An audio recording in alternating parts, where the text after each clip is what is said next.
엄마가 아이를 안고 이렇게 책을 읽어주는, 저는 분명히 그렇게 우리 어머니가 안 하셨던 것 같은데, 선생님은 어떻게 좀 저도 안고 하시죠? 세대가 다르잖아요.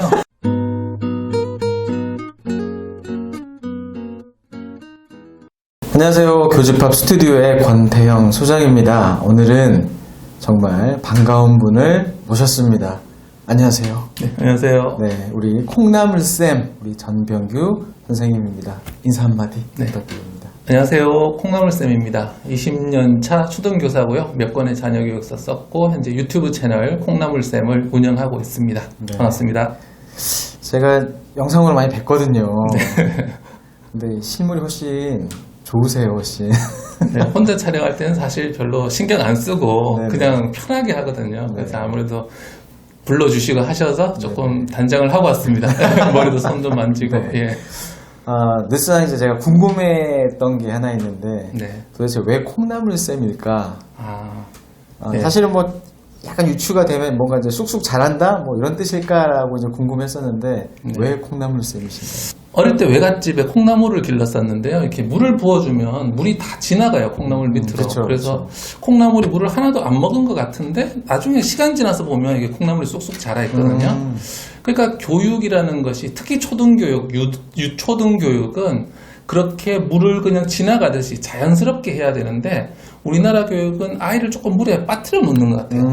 맞아요. 요거 외워야 되고 요거 해야 되고 물속에 푹 담궈 놓고 이걸 다 해라라고 하는데 그렇게 하면 사실 콩나물 썩거든요. 썩죠. 근데 예, 우리 유초등 교육은 그렇게 물이 빠져나가는 걸 감안하면서 아이가 성장하는 걸 좀 기다려야 한다는 그런 뜻에서 콩나물쌤이라고 지었습니다. 그냥 재밌는 이름이라고 생각했는데 되게 깊은 뜻이.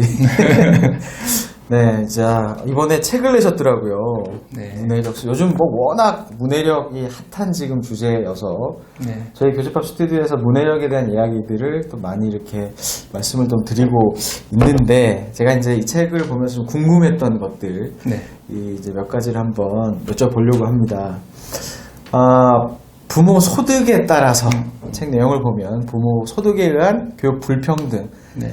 사실은 학교 현장에서도 계시고 저도 이제 학교 밖에 있는 사람으로서 교육을 한 사람으로서 사실 부모 소득과 관련 제가 최근 영상 중에 그런 영상을 올렸거든요. 왜 영어는 사교육비를 드릴수록 점수가 올라간다고 하는가, 그 이유가 뭘까라는 이야기도 이제 말씀을 드리긴 했는데, 교육 불평등. 근데 이게 문해력과 관련이 있다. 그쵸? 네, 네. 그래서 맞습니다. 가난한 아이들이 부잣집 아이들을 이길 수 있는 전략. 이게 지금 문해력이라고 하셨는데, 네. 왜일까요, 그게? 일단 부모 소득에 의한 교육 불평등이 수치로 나타나고 있어요. 부모님 소득을 상중하로 나눴을 때 그 자녀의 수능 평균 성적이 그대로 상중하로 유지되는 것을 볼 수가 있거든요. 그런데 이 해결책을 찾다 보면 바로 읽기와 문해력과 연결이 됩니다. 바로 부모님 소득이 저소득층인데도 불구하고 성적이 높았던 아이들을 보면 이 아이들이 평균적으로 3년간 11권 이상의 책을 읽은 아이, 3년간 11권이면 이게 많은 양인가요? 그렇죠. 생각보다 적은 양인데요. 네, 1년에 4권, 석 달에 1권이 안 되는데 그 정도만 읽더라도 효과가 있다라는 겁니다. 그렇기 때문에 만약에 그보다 더 많은 양을 읽는다면 분명히 수능 성적이나 성적에도 좋은 결과가 있지 않을까라고 생각을 합니다. 그러니까 저도 사실 영어 교육과 관련된 말씀을 드리면서 사실 영어 수능도 독해력, 문해력 싸움이잖아요. 네, 그러니까 영어는 아는데 네. 문해력, 독해력이 안 네, 돼서. 네. 근데 생각보다 지금 11권 그것도 아는 아이들이 대다수라는 이야기죠. 그렇습니다. 사실은 뭐 중학교, 고등학교 가면 대다수의 아이들은 책을 거의 읽지 않죠. 공부하기 바쁘고 학원 갔다 오면 피곤하기 때문에 거의 읽지 않는데 그 짬을 이용해서 읽는다면 그런 결과를 얻을 수 있다는 거죠. 네. 자, 20년 차 교사시잖아요. 네. 동안이시네요. 감사합니다. 20년 차. 자, 20년 차 교사로서 이제 아이들 학교 현장에서 이제 지도를 하고 계신데, 아이들의 문해력 수준, 파악이 되면 아이들의 성적이 예측이 가능하다. 네, 맞습니다. 이게 어떤 원리일까요? 학급을 맡은 다음에 책만 읽혀보면 금방 최하위권, 하위권은 금방 보입니다. 일단 고학년인데도 불구하고 저학년이나 중학년처럼 더듬더듬 거리는 아이들, 굉장히 늦게 읽는 아이들, 어렵게 읽는 아이들은 그 아이들은 시험을 보나 안 보나 거의 최하위권, 하위권이고요. 다음으로 중위권, 상위권들도 겉으로 금방 드러나진 않는데 이 책을 어떻게 이해하는가, 얼마나 깊이 이해하는가, 얼마나 중심을 잘 파악하느냐, 이 능력이 성적과 굉장히 밀접하게 연결이 맞아요. 되어 있습니다. 물론 문해력이 좋다고 무조건 성적이 다 좋은 건 아닙니다. 왜냐하면 문해력은 공부의 도구거든요. 문해력이 좋으면 도구가 좋기 때문에 그때부터 공부가 제대로 시작이 될 수가 있는 거죠. 왜 그러냐면요, 쉽게 말씀드리면 문해력이 바로 이해력과 똑같다고 생각을 하시면 됩니다. 문해력에서 가장 중요한 부분이 뭐라고 생각하세요? 뭐 이해와 적용이겠죠. 그렇죠. 우리가 문해력 하면 가장 본질, 가장 중심에 있는 것을 이해력이라고 할 텐데요. 이 책을 읽고 무슨 말인지 알아듣는 능력, 바로 그 이해력이 수업을 듣거나 교과서를 읽고 그 내용이 무엇인지 알아차리는 이해력과 똑같기 때문입니다. 맞습니다. 수업을 듣는 것도 마찬가지잖아요. 네네. 기본적인 문해력, 이해력이 뛰어나야 하는 이야기, 선생님들 하는 이야기도 이해를 하고. 또 한 가지는요, 문해력을 높이고 읽기를 많이 하면 지능 자체가 올라가는 효과가 있습니다. 우리가 보통 책을 읽는다, 문해력이 높으면 뭐 지식을 많이 배운다라고 생각을 하잖아요. 그래서 지능까지 올라간다라는 건 받아들이기가 쉽지 않을 수도 있는데요. 그 이유는 그렇습니다. 우리 뇌 속에는 그 정보를 전달하는 통신망 같은 게 있어요. 시냅스라고 하죠. 맞습니다. 네네. 시냅스라고 하는데 연구 결과를 보면 실제로 시냅스가 새롭게 형성이 되는 거죠. 그러니까 저지능 아이들은 이 시냅스가 너무 약해서 연결이 제대로 되지 않으니까 정보 전달이 안 돼서 저지능인데, 책을 계속 읽어주고 문해력을 기르다 보니까 뇌 속에서 이 책의 내용은 뭐지, 어휘가 하면서 정보가 계속 전달되다 보니까 정보 통신망이 연결이 되기 시작을 하는 거죠. 그러다 보니까 IQ가 올라가게 됩니다. 그래서 이렇게 이해력도 올라가고 지능도 올라가니까 문해력이 높으면 이제 그때부터 공부만 하면 공부를 쉽게 잘할 수 있는 거죠. 그렇죠. 그래서 요즘 문해력이 정말 핫한 키워드죠. 네. EBS에서도 이제 그런 방송들도 많이 나오고 요즘 이제 그런 관심들이 많으신데, 문제는 문해력 중요한 거 알겠고 열심히 공부를 또 하는데 도움이 되는 것도 알겠는데 방법에 대해서 네. 대부분의 우리 학부모님들은 문해력은 일단 떠오르는 게 뭐 책 읽는 거잖아요. 네. 그거 말고는 뭐 떠오르는 게 별로 없으실 것 같아. 그래서 책을 읽으면 자동으로 생기나? 또 그렇게 믿고 계시는 분들이 되게 많으실 텐데 네. 어떻게 생각하세요? 책을 많이 읽으면 문해력에 도움이 되냐라고 물으시면 맞습니다. 그런데 많이 읽는 것으로 충분하냐라고 하면 아니라고 말씀을 드리겠습니다. 미국에서는 2000년대 총체적 언어 접근법이라는 이론이 유행을 했어요. 그게 뭐냐면 많이 읽기만 하면 문해력이 다 발전한다라는 거예요. 그래서 이것에 따라서 교육 정책을 시행했더니 문제가 3, 4학년이 돼서 글을 혼자 읽는데 무슨 뜻인지 모르는 아이들, 후발성 이해 어려움이라고 합니다. 근데 후발성 이해 어려움을 겪는 아이들이 대폭 증가를 했다고 합니다. 이 말은 읽는 것이 어느 정도 도움은 되지만 제대로 된 읽기 방법을 모른 채 많이 읽으면 크게 도움이 안 될 수 있다. 이런 이야기죠. 근데 우선은 이제 학년들이 이제 저학년인 경우는 일단 네. 읽기라도 해도 고마운 거잖아요. 네네. 그리고 이제 학년이 올라갈수록 제가 이제 평상시에 많이 이제 말씀을 드리는 게 좀 주제도 조금 다변화하고, 그렇죠? 본인이 이제 관심을 능동적으로 진로와 관련되든지 흥미와 관련되든지 본인이 이제 원하는 그런 책을 직접 선택도 해보기도 하고, 수준도 높아져야 되잖아요. 네. 아이들이 계속 그 수준에 머무는 책만 계속 읽어서도 사실 뭐 겪는 어휘들도 네. 뭐 뻔할 테니까 문해력 수업 책을 통해서 가장 딱 인상 깊었던 게, 또 낯설었던 게 지도적 읽기라는 표현을 쓰셨거든요. 네. 그래서 지금 말씀해 주신 것처럼 책을 그냥 읽는 게 아니라 조금 더 문해력을 키울 수 있는 방법으로 읽는 방법, 지도적 읽기가 뭔가요? 네, 지도적 읽기를 이해하려면 읽기 수준 3개를 이해하셔야 됩니다. 3개요. 네, 첫 번째는 읽기 독립 수준인데요. 읽기 독립 수준은 아이가 혼자서 책을 읽으면 됩니다. 그 다음에 읽기 지도 수준이 있는데요. 읽기 지도 수준에 있는 책은 혼자서는 이해를 못해요. 근데 부모님이나 선생님이 도와주시면 이해할 수 있습니다. 네, 그렇죠. 마지막은 이제 읽기 좌절 수준인데요. 아무리 도와줘도 이해할 수 없는 책이에요. 우리가 흔히 읽기 독립이라고 하면 이 아이가 읽기 독립이 됐다, 우리 아이는 읽기 독립이 안 됐다 이런 개념으로 생각하시잖아요. 근데 사실 그것이 아니라 우리 아이가 이 책에 대해서는 읽기 독립이 되고 이 책에 대해서는 읽기 독립이 안 되고 이런 거거든요. 그러니까 책에 따라서 어휘라든지 내용이 난이도가 다르잖아요. 그렇죠. 그래서 책과 아이와의 관련성인데 그러면 이제 읽기를 통해서 문해력을 기를 수 있는 방법이 크게 세 가지 생각할 수 있는데 첫 번째는 읽기 독립 수준에 있는 책은 혼자서 읽으면 돼요. 혼자 읽을 수 있으니까. 그렇게 되면 자기가 이해할 수 있는 수준에서 문해력이 증가되겠죠. 두 번째 방법은 읽기 지도 수준에, 그러니까 혼자서 읽으면 잘 이해 안 되는 책들을 부모님이 읽어준다든지 이야기를 나누면서 이해할 수 있도록 도와주는 거죠. 그게 바로 지도적 읽기인데요. 지도적 읽기라는 용어가 아까 전에 말씀하셨다시피 좀 새로운데요. 왜냐하면은 기존에 우리 부모님들이 가지고 계시는 뭐 읽어주기나 읽기 뭐 수업이라든지 이런 것과 조금 차별화된 개념이기 때문에 그것을 명확하게 하기 위해서 제가 용어를 그렇게 사용을 했습니다. 그래서 지도적 읽기의 주요 포인트는 첫 번째는 단순히 읽어주는 것만은 아니다라는 겁니다. 두 번째는요. 그렇다고 해서 읽으면서 내용을 막 이렇게 설명해 주는 것도 아닙니다. 지도적 읽기는 뭐냐면은 바로 이 책을 아이가 스스로 이해할 수 있도록 이해하는 과정을 아이와 함께 나눔으로써 책만 이해하는 것이 아니라 어떤 책을 읽더라도 스스로 이해할 수 있는 힘을 길러주는 지도 방법입니다. 예를 들자면 모르는 단어가 나왔어요. 그럼 부모님께서 보통은 그냥 지나가거나 두 번째는 이 단어는 무슨 뜻이야 라고 이야기를 그렇죠. 해주시겠죠. 네, 그런데 그것은 그냥 그 단어 하나를 설명을 해주시는 건데 물론 그것도 좋습니다만 더 좋은 방법은 이 단어를 어떻게 우리가 알 수 있을까라고 역질문을 하고 아이와 함께 그것을 알아가는 거죠. 자, 앞 문장을 봐봐, 뒷 문장을 봐봐, 여기 이런 상황이잖아. 그러니까 이 단어는 무슨 뜻일 것 같아? 라고 아이에게 공을 전해주는 겁니다. 그렇게 되면 아이가 모르는 단어를 만났을 때 어떻게 추론할 수 있는지를 습득할 수 있겠죠. 배울 수 있겠죠. 그래서 그런 식으로 지도적 읽기를 통해서 책을 읽는 방법. 예를 들자면 모르는 단어 추론하고 모르는 내용을 봤을 때 이것을 어떻게 읽어낼 것인가 이런 방법들을요.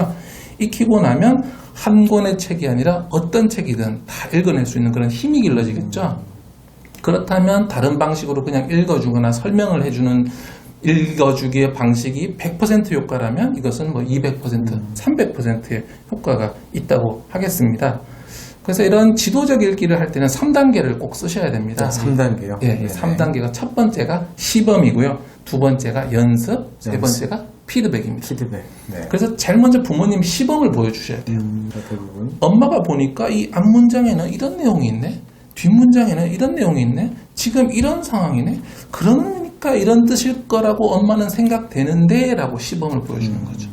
그러면 어머니께서 이렇게 자기가 이 단어를 추론하는 과정 자체를 말로 설명을 막 시범을 보여줬죠. 그 다음에 이제 읽다가 또 새로운 모르는 단어가 나오면 이제 네가 한번 해볼래? 앞에 문장 한번 찾아볼래? 뒤에 문장 한번 찾아볼래?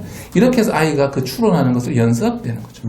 이것을 계속 하다 보면 아이가 추론을 한다는 것이 어떤 것인지 또 어려운 문장이 있으면 이 어려운 문장을 어떻게 이해할 수 있는지 연습 등이 되겠죠.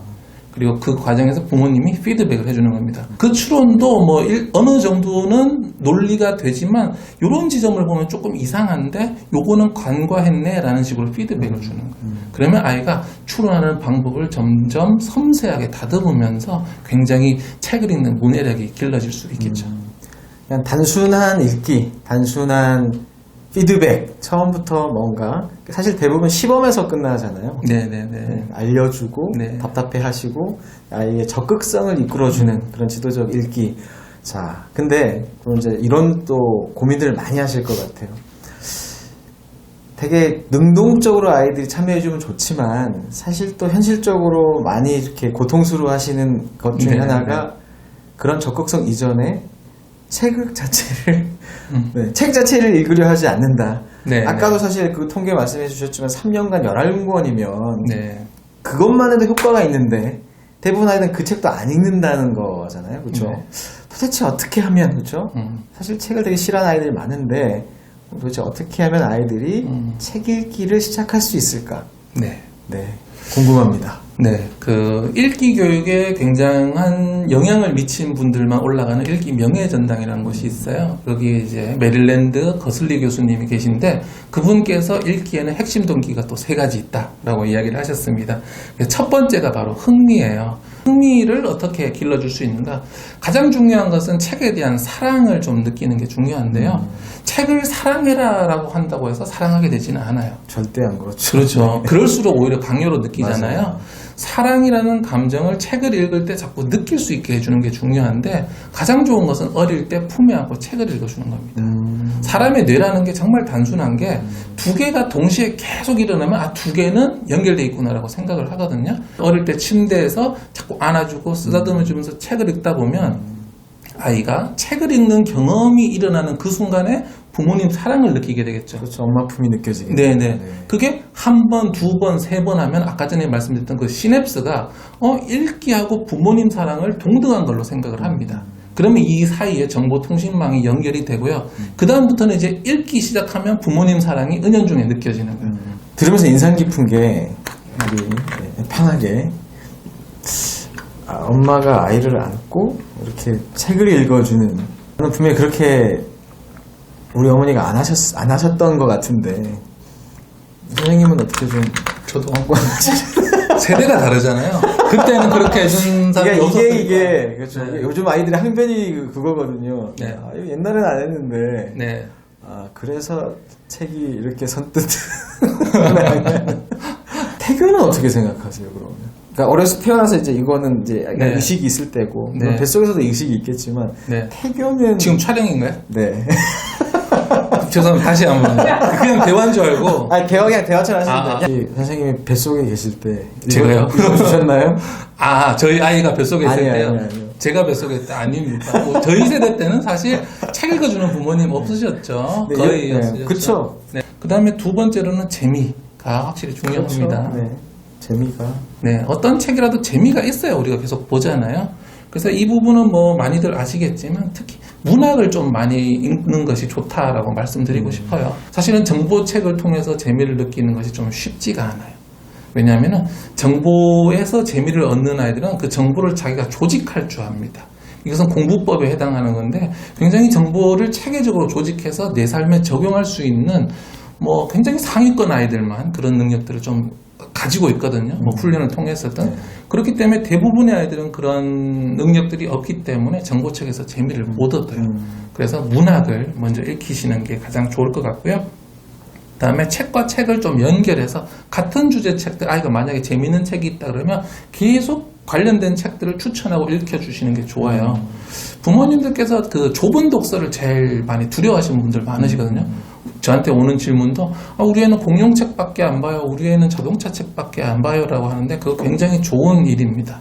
왜냐하면 같은 책을 연결해서 같은 주제의 책을 연결해서 계속 읽다 보면은 그 배경 지식을 많이 알게 돼서 문해력에 더 집중할 수 있거든요. 그렇죠. 좋아하는 거를 집중하는 네네. 거니까. 좋아하니까 좀 어려워도 막 참고 읽는 맞아요, 거예요. 맞아요. 그 과정에서 문해력이 굉장히 성장할 수 있기 때문에 좁은 독서 두려워하지 마시라는 말씀 드리겠고요. 그 다음에 읽기의 핵심 동기 2번째는 자신감입니다. 아이가 나는 책 좀 잘 읽어 라는 그런 느낌이 있어야 된다는 맞아요. 거죠. 우리가 책을 좋아하려면 일단 문해력이 있어야 됩니다. 문해력을 좀 기르면서 같이 나가야지 책을 더 좋아하게 될 수가 있고요. 2번째는 좀 아이의 책 읽기에 대해서 좀 진심으로 칭찬을 좀 해주셨으면 좋겠어요. 문해력 수업도 이렇게 문해력 지도하시다 보면 사실은 아이가 잘하는 것보다 답답한 게 눈에 먼저 보입니다. 훨씬 많죠. 네. 잘하는 것 칭찬을 못하는 것 지적이 한 4배는 하셔야 돼요. 이거 잘 읽었네. 이건 무슨 뜻인지 아네. 역시 잘하네. 하나를 지적하고 싶으시면 칭찬은 최소한 4번 이상 해주십시오. 그렇게 했을 때 아이가 좀 마음의 부담도 없고 자기가 잘 읽는다. 좀 느끼면서 자신감도 가질 수 있거든요. 읽기의 핵심 동기 마지막 3번째는 바로 헌신인데요. 이 헌신이 뭐냐면 헌신. 네. 이 책에 대한 헌신, 내가 좀 많은 걸 쏟겠다라는 건 마음가짐이죠. 이런 것들이 왜 필요하냐 하면은 문해력을 기르려면 점점 책의 수준이 올라가야 되는데 이 헌신이 없는 아이들은 올라가지를 않아요. 그냥 읽는 책 읽고 또 아는 책 또 읽고 자기 수준의 것만 계속 반복하거든요. 근데 한 단계 레벨업을 하기 위해서는 헌신하는 그런 것들이 필요하다는 거죠. 그럼 이 헌신은 어떻게 길러줄 수 있느냐? 먼저 부모님께서 읽기의 가치를 잘 설명해 주시는 게 중요합니다. 독서가 얼마나 중요한지 그런 효과들에 대해서는 또 나와 있는 것들도 많잖아요. 그런 걸 통해서 아이에게 잘 설명해 주시고요. 사실은 설명보다 더 중요한 것은 모범을 보이는 겁니다. 부모님께서 핸드폰을 이렇게 보시면서 책 읽는 게 중요해 라고 이야기하는 것은 거의 효과가 없을 가능성이 높아요. 부모님께서 책을 같이 드시고 책이 이렇게 좋기 때문에 엄마는 항상 읽어. 하루에 잠깐이라도 읽으려고 노력해. 이런 말들이 효과가 있는 거거든요. 네, 이런 식으로 해서 아이에게 흥미, 자신감, 헌신 세 가지 부분을 충족해 주신다면 책을 싫어하는 아이도 충분히 책을 좋아하고 많이 읽을 수 있다고 생각을 합니다. 책 싫어하는 아이들과 관련해서 그런 질문들 아마 많이 받으실 텐데 네. 우리 아이는 정말 책을 안 읽지만 그래도 네. 만화는 읽는데 네. 학습 만화 읽는 건 어때요? 라는 그런 질문 네. 뭐라고 대답을 할 수가 있을까요? 학습 만화가 뭐 호기심도 떨어뜨리고 문해력을 떨어뜨린다라는 오해가 있는데 사실 그렇지 않습니다.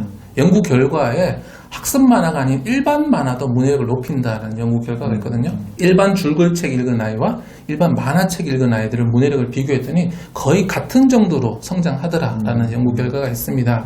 물론 그렇다고 해서 이 아이가 중학생, 고등학생 가서도 계속 만화책 읽어도 된다라는 이야기는 아니에요. 그런데 학습 만화를 가장 좋아하는 시기, 초등 뭐 한 2학년, 3학년, 4학년 시기 있잖아요. 이 시기에 학습 만화는 굉장한 도움이 되는데 왜냐하면은 초등학교 1학년, 2학년 때 그림책을 보다가 이제 초등학교 3, 4학년 되면 이제 줄글책을 읽어야 되잖아요. 그렇죠. 근데 아이들이 그걸 못 넘어갑니다. 이것을 문해력의 두 번째 위기라고 하는데요. 이 두 번째 위기 시기에 학습 만화가 많은 도움을 줄 수가 있습니다. 들어가실 필요가 없겠네요. 네, 맞습니다. 듣다가 좀 궁금한 게 이제 20년 동안 아이들을 이제 교실에서 이렇게 지도를 해 오시면서 네. 책 읽는 권수가 20년 전 아이들과 지금 아이들 네. 되게 좀 차이가 있나요? 사실은 제가 가정에서 얼마큼 있는지를 다 보지는 못하기 때문에 그 몇 권을 읽는지는 모르겠지만 교실에서 책을 읽는 수준이나 양은 조금 떨어지는 것 같습니다. 수업을 지도를 해보면 책을 안 읽으려고 하는 아이들이 너무 많고 특히 저학년에는 책을 못 읽는 아이들이 너무 많습니다. 떠듬떠듬하고 물론 어느 정도는 저학년이니까 감안을 하고 본다고 하더라도 그 수가 는 것 같은데요. 예전에 비해서는 책을 읽는 게 네. 조금은 떨어진 것 같다. 확실히 책은 덜 읽는다. 교사님, 네. 교사의 입장에서 그리고 네. 문해력도 어느 정도 예전에 비해서는 좀 부족한. 네. 네. 사실 이거는 이제 아마 이런 부분에 있어서 연구조사 결과는 딱히 있는 것 같지는 않은데 네. 특히 대한민국에서 그러니까 뭐 저희 세대와 지금의 세대 아이들 네. 누가 더 공부를 잘한다고 생각하세요? 예전과 지금? 공부라는 것, 성적, 지식만으로 따지면 요즘 아이들이 더 나을 겁니다. 왜냐하면은 뭐 이렇게 유튜브를 통해서 부모님도 정보 많으시고 학원이라든지 지식 집어넣는 방식들은 굉장히 많이 발전을 했잖아요. 그래서 지식적인 측면에서는 많이 발전을 했을 텐데 그만큼 반대급으로 삶의 역량이라든지 자기 스스로 체험해 본다든지 그런 건 좀 떨어지는 것 같고요. 그러니까 이게 또 선생님들마다 이야기가 다르더라고요. 네. 그러니까 저는 이제 영어잖아요. 영어는 네. 확실히 잘하죠. 네. 우리 때야 뭐 영어 뭐 정말 중학교 가서 시작을 했으니까요. 그렇죠. 네. 그것뿐만이 아니라 선생님들도 사실 발음도 사실은 뭐 정말 그냥 우리가 아는 그 발음이었고 영어는 확실히 잘하는 것 같은데 사실 국어는 잘 모르겠고 아까 말씀해 주신 것처럼 아이들 문해력이 오히려 떨어졌다는 측면도 분명히 있을 수 있고 수학은 이 카메라 너머에 우리 주단쌤 수학은 예전과 지금이 어때요? 아이들이 객관적으로 그러니까 고등학생 기준으로 편차가 큰 것 같아요. 편차가 크다? 그러니까 잘하는 아이들의 비중은 네. 어떤 것 같아요? 잘하는 아이들의 비중은 예전보다는 많은 것 같아요. 아 많다? 네. 그래요? 이거 한번 누가 좀 왜냐면 엘리트 체육하는 것처럼 그렇게 뭔가 특화된 공부하는 아이들의 비중이 더 늘어났다고 생각을 하거든요. 그러니까 이거 좀 누가 좀 조사 좀 해줬으면 좋겠어요.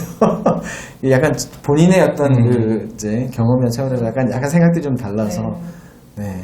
아, 참, 이 영상을 보시는 우리 학부모님들, 우리 어머님들이 머릿속이 좀 복잡하실 것 같아요. 왜냐면, 뭐, 시기도 시기고, 요즘 아이들 점점 책 읽는 것도 싫어하고. 자, 그럼 이제 좀 정리를 해보면, 결국 이 지도적 읽기도 우리 학부모님들, 특히 우리 어머님들의 역할이 되게 중요할 것 같아요.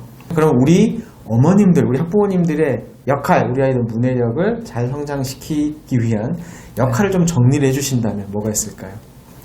아이와 함께 생활 속에서 간단하게 쉽게 지도적 읽기를 좀 해주셨으면 좋겠는데요. 아이가 유아다, 그리고 초등 1, 2학년, 3, 4학년이다 하면 책 읽어주기를 하실 수 있겠죠. 책을 읽어주시면서 아이가 그 책을 읽는 힘 자체를 못 읽을 때 답을 설명해 주지 마시고 이걸 어떻게 읽을 수 있을까 함께 찾아 나가시는 게 중요하겠고요. 만약에 그 이상 돼서 책을 읽어주기 어려운 상황이다라고 하면 아이가 하루에 읽은 책에서 뭐 가장 중요했던 내용 혹은 가장 이해가 안 됐던 페이지 한두 페이지 정도 이야기를 나눠볼 수 있겠죠. 한번 펼쳐봐라. 그럼 여기를 어떻게 이해할 수 있을까? 어떻게 생각할 수 있을까? 그런 시간들을 가질 수가 있겠죠.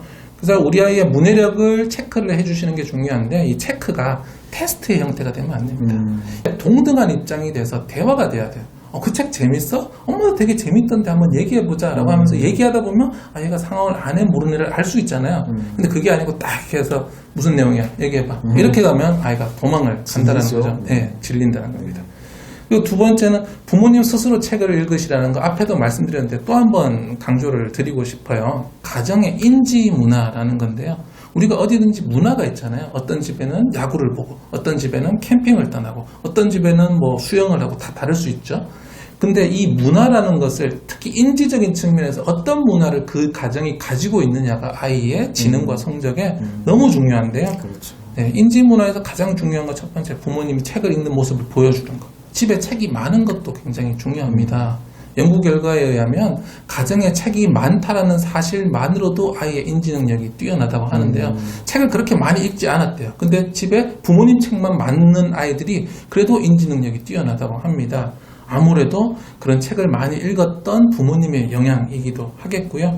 그리고 부모님께서 책을 이렇게 많이 읽고 하시면 아무래도 어휘라든지 표현이 좀 더 고급스러워지고 좋아지겠죠. 그리고 또 지적 자극을 주는 대화가 좀 필요한데 아무래도 부모님께서 책을 많이 읽으신 분이 지적 자극을 줄 수가 있겠죠. 그렇죠. 네, 그래서 연구 결과에 의하면 전문직 부모는 생각하고 여러 가지 그런 질문들을 많이 하는 반면에 노동자 부모는 그냥 지시하는 거, 이거 해라 저거 해라 그런 식으로 지도를 많이 하더라라는 겁니다. 네, 그래서 책을 읽는 부모님의 어휘, 표현 이런 것들이 전부 다 문화적으로, 인지적으로 유전이 되면서 아이의 성적과 지능을 높이는 거라고 보시면 되겠습니다. 자, 오늘 정말 중요한 말씀들을 좀 많이 해주셨거든요. 네. 자, 제가 생각하더라도 지금 이 시대, 이 시기, 정말 우리 아이들이 신경을 써야 하는 가장, 뭐 1순위도 아니죠. 0순위가 바로 문해력. 이거를 또 구체적으로 풀어서 얘기를 하자면 아까 말씀해주신 이해력. 네. 그렇죠? 단순 책을 넘어서서 이해, 그리고 적용으로, 그리고 교과 성적으로까지도 이어질 수 있는 이 중요한 문해력 정말 좀 신경을 쓰셔야 돼요. 그리고 듣다 보니까 우리 학부모님들의 역할이 정말 중요하다. 그리고 아마 지금 고민들이 되게 많으실 시기잖아요. 여러 가지. 도대체 우리 아이는 어떻게 책을 읽을 수 있을까? 책을 어떻게 읽힐까? 근데 책을 좀 읽는데 사실 문해력이 안 느는 아이들도 분명히 있거든요. 그런 고민들 많이 또 있으실 거고. 그리고 전반적인 학습과 관련해서 이제 뭔가 우리 아이가 공부를 좀 해야 되겠는데 이런 여러 가지 고민들이 있으실 때 저는 이 문해력 수업 사실 저도 이제 쭉 보면서 좀 깊이가 있는 책이다. 그리고 실천을 할 수 있는 내용들, 그렇죠? 또 그게 중요한 거잖아요. 그냥 어떤 특정한 이론이라던가 그냥 중요성이 아니라 실질적으로 뭘 할 수 있을까를 정말 소상히 이렇게 담은 책 좀 추천을 한번 드려보도록 하겠습니다. 특히나 이 책을 우리 학부모님들이 먼저 읽으시고 적용해 보시면 좋을 텐데 특히 이 문해력 수업 책을 읽어서 그러니까 아마 쓰실 때 가장 어느 대상을 아마 좀 생각을 하셨을 것 같아요. 가장 아이 학년이 이 정도 학년이 가장 읽었으면 좋겠다라고 하는 학년이 어느 정도일까요? 일단 이 책에서는 문해력 전반을 다 다뤘기 때문에 뭐 아이부터 성인까지 다 읽으시면 문해력 발달에 도움이 되는데 아무래도 초등교사다 보니까 유초등에 가장 초점을 뒀고요.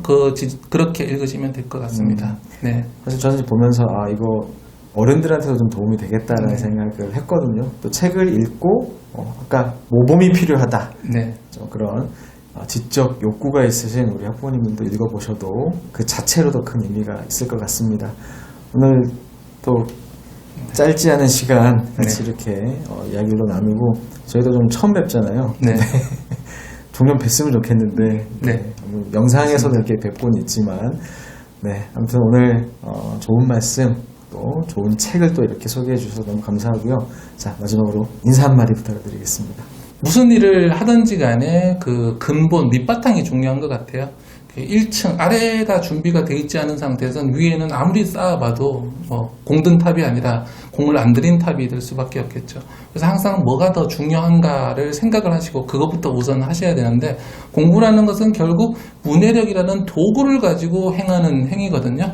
근데 문해력이 좋지 않으면 칼이든 후라이팬이든 모두 다 고장난 상태에서 요리를 하는 것과 마찬가지라서 요리가 제대로 될 수가 없습니다. 그래서 우리 아이 문해력부터 길러주셔서 아이가 효과적으로 공부를 할 수 있도록 도와주셨으면 좋을 것 같습니다. 네. 자, 오늘 같이 우리 정병규 선생님과 같이 한 시간 여기까지였고요. 도움이 되셨다면 구독과 좋아요, 알림. 자, 그리고 우리 콩나물생 정병규 선생님 또 책에도 많은 관심 부탁드립니다. 자, 인사드려볼까요? 네. 하나, 둘, 셋. 안녕. 감사합니다. 감사합니다.